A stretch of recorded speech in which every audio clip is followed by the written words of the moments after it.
¿Qué tal, queridos amigos? En esta hora es un placer para mí compartir con ustedes una reflexión en relación con lo que está sucediendo en el planeta y tiene que ver con lo que el coronavirus nos ha enseñado.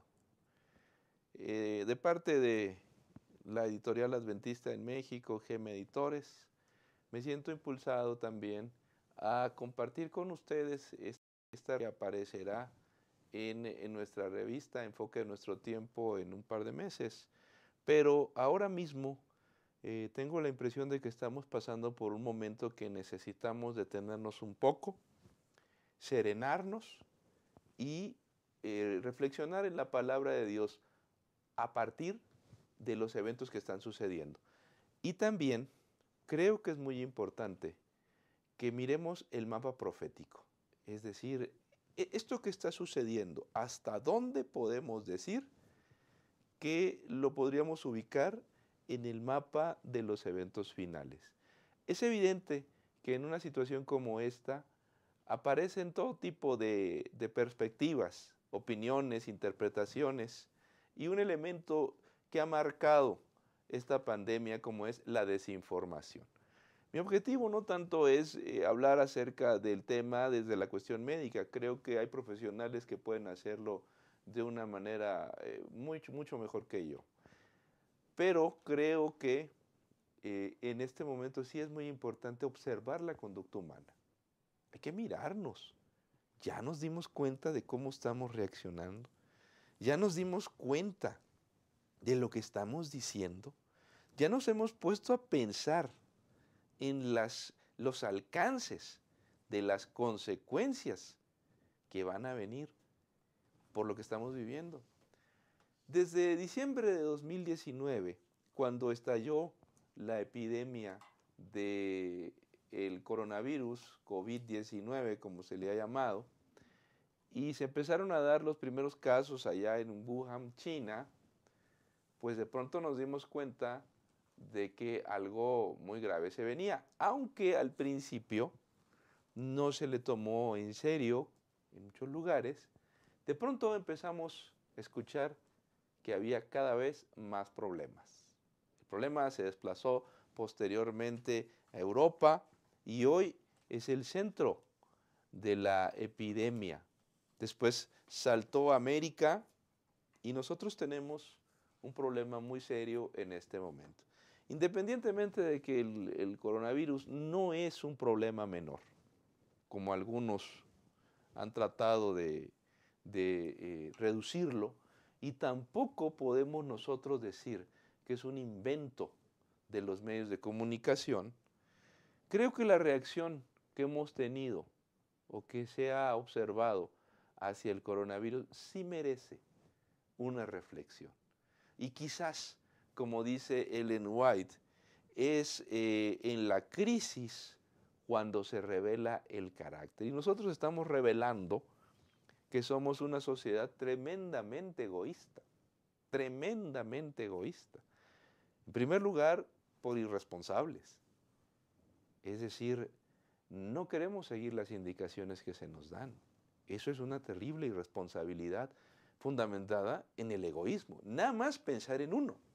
Nada más pensar, a mí no me pasa nada porque no soy un anciano. Y no podemos pensar en la gente mayor. Se nos olvida que tenemos padres. Se nos olvida que una buena parte de esta sociedad son gente que ha construido esta sociedad. Nada más pensar en uno, a mí no me pasa nada. Desafiando a las epidemias, desafiando la situación, no seguir las indicaciones y menospreciar a los especialistas, me parece muy egoísta de parte de un buen número de gente. Por otro lado, la actitud de algunos países de decir, pues aquí nada más nosotros nos salvamos y que los demás se mueran. ¿De veras nos estamos observando? ¿De veras estamos viendo lo que está pasando? Ese egoísmo radical. ¿O acaso ya se nos olvidó que hay en algunas regiones del mundo la gente se muere, que el coronavirus no es la única enfermedad que no tiene vacuna. Hay muchas que no tienen vacuna y la gente se muere. Pero a nadie le importa, porque no está en Europa o en Estados Unidos, porque no es en los lugares del primer mundo, donde la gente está muriendo. Pero mientras no me toque a mí, pues no pasa nada. Pero como ahora sí está tocando zonas del planeta, de los países desarrollados, entonces sí, ya estamos saltando, ahora sí hay dinero y ahora sí hay a buscar soluciones. Ya nos dimos cuenta de quiénes somos. Ya nos dimos cuenta del desprecio que estamos mostrando hacia otras regiones del mundo. No, mis queridos amigos, hay muchas zonas del mundo que antes que llegara el coronavirus estaban sufriendo. Antes de que llegara el coronavirus se estaban matando. Antes de que hubiera el coronavirus están muriendo de hambre. Pero ¿a quién le importa? ¿A quién le importa? Egoísmo del más puro, que nos exhibe como una sociedad brutalmente injusta. A partir de aquí quisiera considerar 5 puntos que el coronavirus nos está mostrando. En primer lugar, el coronavirus nos ha mostrado que somos demasiado vulnerables, tremendamente vulnerables. A pesar de vivir en una sociedad donde supuestamente todo está controlado por los avances de la ciencia y la tecnología, de pronto surge un asunto que descoloca a la sociedad. ¿Cómo es posible que nos esté pasando esto en pleno siglo XXI? Con tanta ciencia, tanta tecnología. ¿Cómo es posible que seamos tan vulnerables a una simple enfermedad? Con los sistemas de salud que hemos construido y de los cuales nos sentimos orgullosos. Por supuesto, más en unos países que en otros. Pero el coronavirus nos ha revelado tremendamente vulnerables. Vulnerables a más no poder a la desinformación. Es tan fácil engañarnos, es tan fácil construir mitos y mentiras de aquí para allá. Es decir, somos demasiado frágiles y endebles a la desinformación. Y el coronavirus nos está mostrando tremendamente. De pronto, hemos salido corriendo a saquear farmacias y tiendas de autoservicio por una mascarilla, un gel antibacterial o unos guantes y nos volvemos locos buscando o saqueando tiendas de autoservicio como si el mundo se fuera a acabar mañana.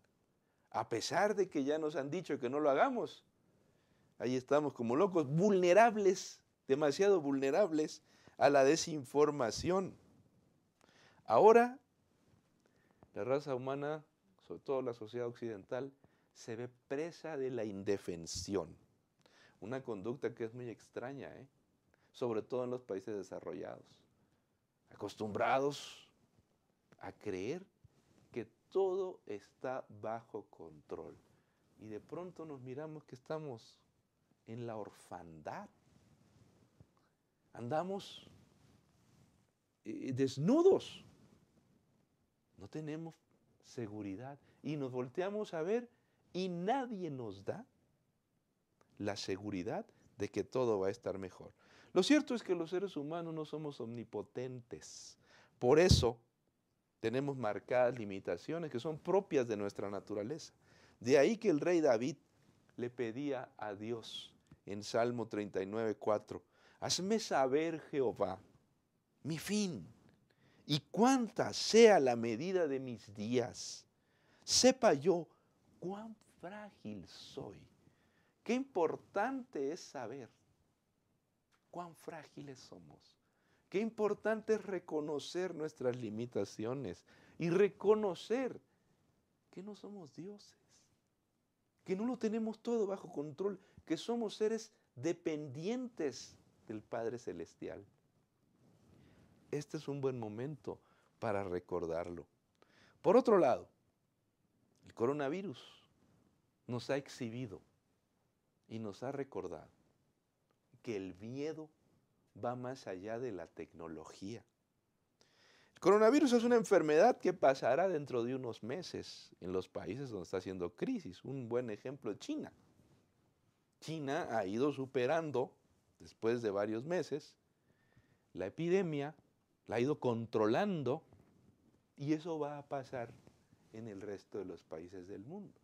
Cada pueblo, cada gobierno revelará su carácter a partir de cómo enfrenta esta enfermedad, pero que sin duda, como pasó en China, se va a superar tarde que temprano. Y quizás más adelante se encontrará una vacuna que va a tranquilizar los miedos de la gente. Pero lo que sí va a quedar, lo que no se va a ir, va a ser el miedo a la muerte. Nosotros nos hemos revelado como una situación tremendamente descontrolada por los miedos que tenemos en nuestras vidas.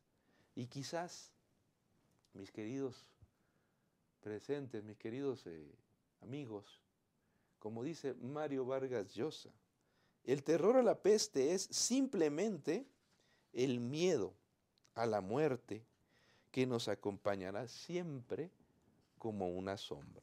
Es decir, el miedo no se va a ir, el miedo va a quedar. Quizás lo único que nos va a quedar. Y la epidemia que estamos pasando, corremos el riesgo de que nos dé una epidemia de miedo que es peor, mucho peor. El miedo no favorece el pensamiento. Una sociedad aterrada no piensa. Este es un momento muy malo para tomar decisiones. Muy malo y muy desaconsejable. Porque el miedo nos hace actuar de manera irresponsable. Más bien uno reacciona como salvaje. Durante estos meses, durante estas semanas, hemos estado viendo el resultado de la irracionalidad. Desde las compras de pánico en los supermercados, las teorías conspirativas, nunca falta alguien que tiene la imaginación enfermiza y empieza a crear teorías conspirativas y a acusar a gobiernos o a personajes de estar detrás de la enfermedad. Y por supuesto, de las crisis de ansiedad, mucha gente que está padeciendo en este momento. El miedo nos recuerda que seguimos siendo seres humanos, algo que a veces la embriaguez de la tecnología, la ciencia y la bonanza económica nos hacen olvidar. Pero lo cierto es que no está todo bajo control. Necesitamos depender de Dios. Y si tenemos miedo, nos recuerda Mateo 24, 21, en la versión Nueva Traducción Viviente.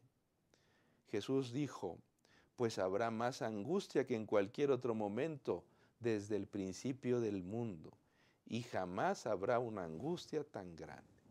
Efectivamente, Jesús dijo que nuestra época sería un momento donde habría más angustia, más miedo. Hoy tenemos más miedo.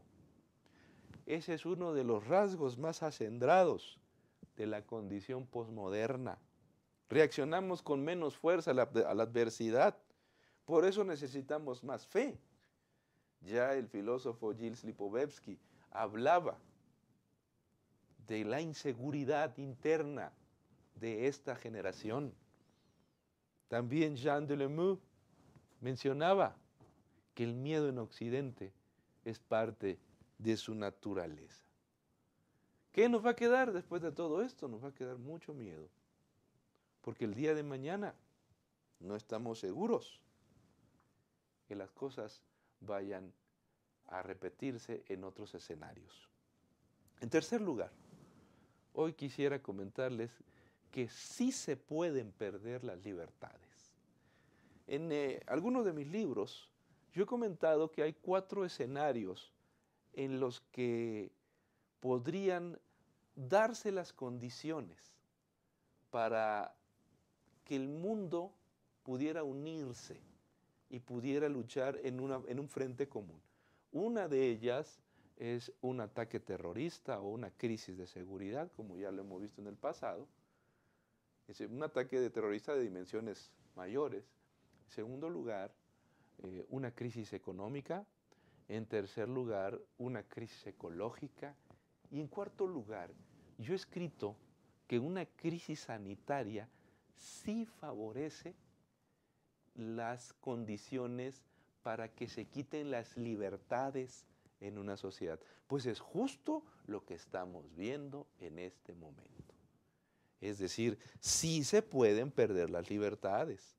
Mañana, pasado, ahora mismo.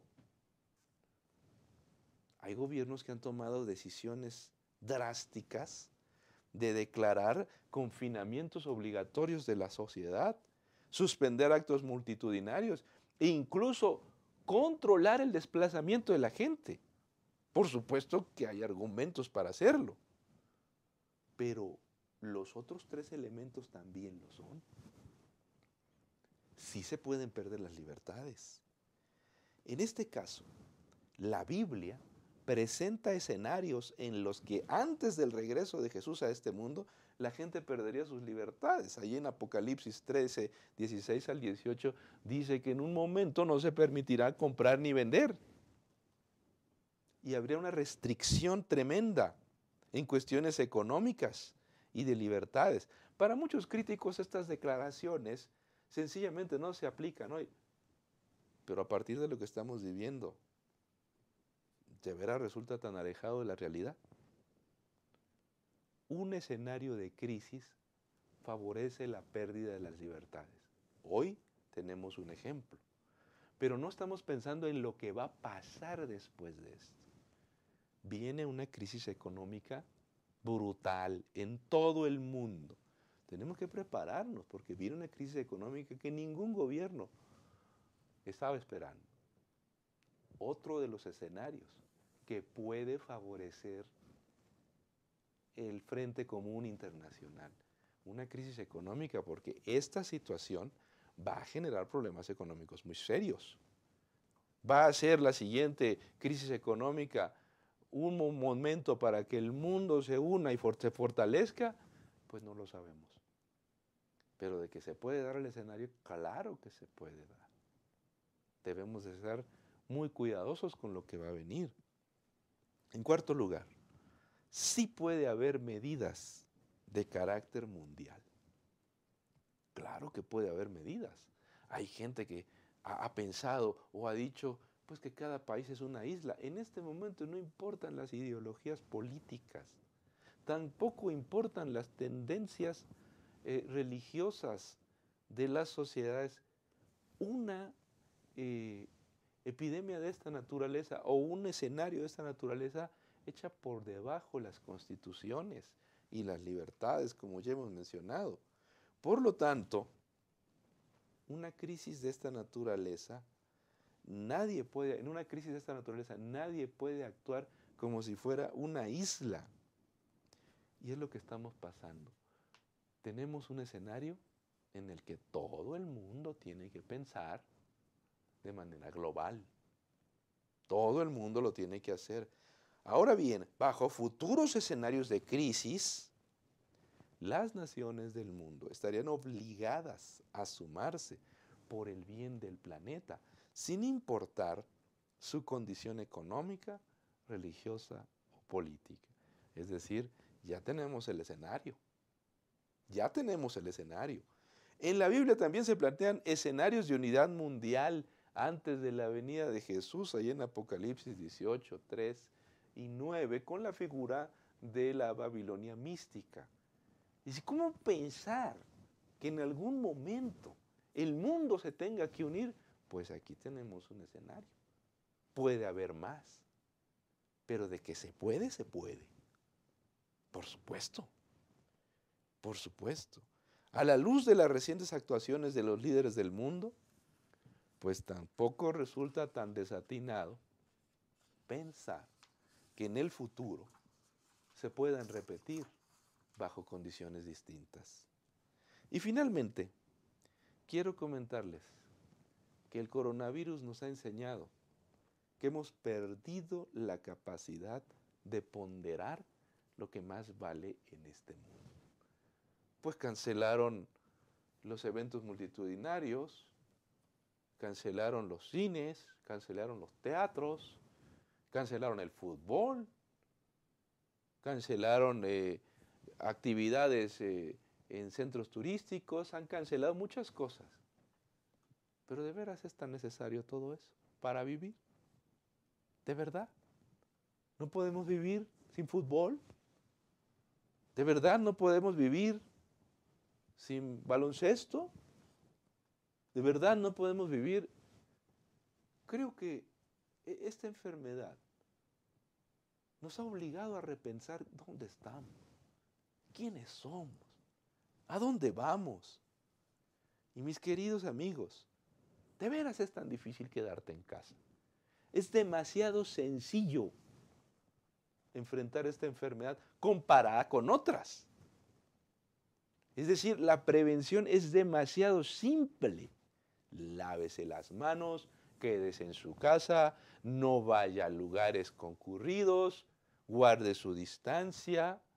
Caray, tampoco nos están pidiendo cosas del otro mundo. Pero para un sector le parece que le están destruyendo la vida. No seamos ridículos. Por supuesto, hay algunos que lo van a sentir más por la cuestión del trabajo, porque viven al día, porque necesitan trabajar para comer cada día. ¿Qué va a pasar con esas personas? Evidentemente que para algunas personas va a ser más duro que para otras. Sin embargo, mis amigos, cuando se trata de cuestiones de vida o muerte, cuando se trata de un asunto tan serio, creo que todo sacrificio merece la pena. Ahora bien, en este caso, estar en casa quizás para muchos resulta extraño, y eso es brutal. ¿Acaso no podemos estar en casa con la familia? Nos sentimos como leones enjaulados y no podemos dedicar un tiempo a hablar con ellos, a orar, a leer y a desintoxicarnos del frenesí de la vida diaria. Sí podemos vivir sin restaurantes, sí podemos vivir sin andar saliendo a la calle, sí podemos vivir sin gastar tanto dinero, sí podemos vivir sin fútbol, también podemos vivir sin muchas cosas. Lo más esencial en esta vida es nuestro vínculo con Dios y nuestra familia. Y eso no se nos ha quitado. Por favor, por favor, démosle el lugar a lo que más merece la pena. Ni siquiera el trabajo es más importante que la familia, ni que la relación con Dios. Por si fuera poco, la crisis sanitaria nos ha mostrado nuestra propia soledad y encontrarnos con nosotros mismos. Ni siquiera podemos estar solos, porque nos volvemos locos. Ni siquiera podemos estar en silencio. Ni siquiera podemos dejar de pensar en asuntos baladíes. Pero como estamos acostumbrados a reflexionar, como no estamos acostumbrados a reflexionar en cuestiones relevantes, a muchos les ha sobrevenido una enorme tristeza y desesperación. ¿Desesperación de qué? ¿De qué? De estar solo, de encontrarte contigo mismo. Eso es muy bueno, muy terapéutico. Pero quizás lo que la enfermedad nos está revelando no es tanto que hay un problema externo por ahí, un virus. Ha revelado que los que estamos enfermos somos nosotros, que no tenemos capacidad para enfrentar una situación de esta naturaleza. Por eso, yo me pregunto, ¿Estamos listos para enfrentar el futuro? ¿Cómo hemos de plantar cara a las siguientes crisis que se presenten, que van a venir? ¿O acaso creemos que esto que acabamos de vivir no volverá a repetirse? Hoy es un buen momento para reconocer la profunda necesidad que tenemos de Dios. Una vez más, hemos demostrado que necesitamos su ayuda. No tenemos por qué seguir en la orfandad espiritual y vagando por ahí, diciendo que no hay nada en qué creer. Es mejor apropiarnos de la maravillosa promesa que sigue vigente hasta nuestros días, que escribió el profeta Isaías en el capítulo 41, versículo 10. No temas, porque yo estoy contigo. No desmayes, porque yo soy tu Dios, que te esfuerzo. Siempre te ayudaré, siempre te sustentaré con la diestra de mi justicia. Ojalá que nosotros tomemos hoy esta decisión. Que Dios les bendiga a todos.